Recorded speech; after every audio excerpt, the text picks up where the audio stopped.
Nous allons en parler avec vous. Félix Bartinas, bonsoir.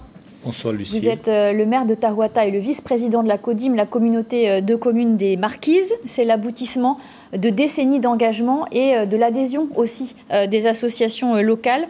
Concrètement, aujourd'hui, qu'est-ce que ça veut dire? Qu'est-ce que ça va changer pour l'archipel? Ce qui va changer pour l'archipel, c'est maintenant les Marquises sont visibles sur le plan international grâce à cette inscription donc, au patrimoine de l'humanité. Pas simplement visible, mais aussi bien une vitrine et une notoriété partagée avec l'ensemble de la Polynésie française. Ça, c'est très important de le souligner. Une notoriété, mais il y a aussi des engagements sur les 15 prochaines années devant la communauté internationale.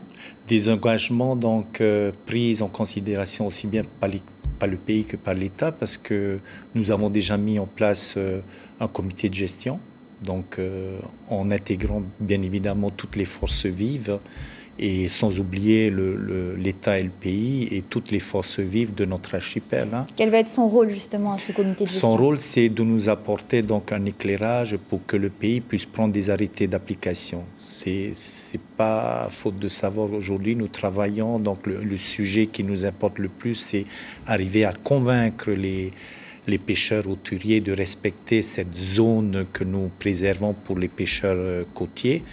Et c'est le travail que nous menons actuellement, travail de pédagogie pour pouvoir convaincre, pour que demain, pour éviter les conflits d'usage entre les pêcheurs côtiers et les pêcheurs hauturiers, pour que le pays puisse prendre après un arrêté d'application. C'est toujours, on revient aux compétences. Bon, c'est les compétences dévolues au pays.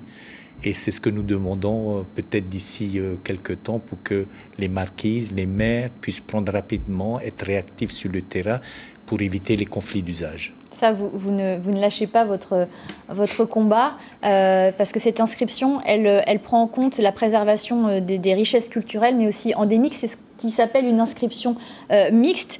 Il existe un tourisme UNESCO avec des visiteurs qui font le tour du patrimoine de l'UNESCO.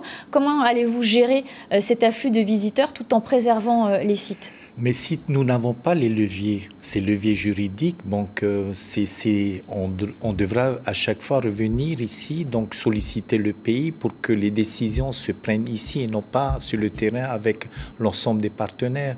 Donc si demain on puisse faciliter les choses, on pourra dorénavant préserver l'authenticité de notre archipel et faire en sorte que demain qu'on puisse cibler une niche touristique bien évidemment consciente donc de la préservation et du respect de l'environnement et de la culture de cette population marquisienne. Alors on l'a vu, une grande fête hier soir, mais il y a une voix dissonante, Oscar Temaru, qui avait affirmé que les marquises feront désormais partie du patrimoine de l'État et que les marquisiens n'en auront plus la gestion.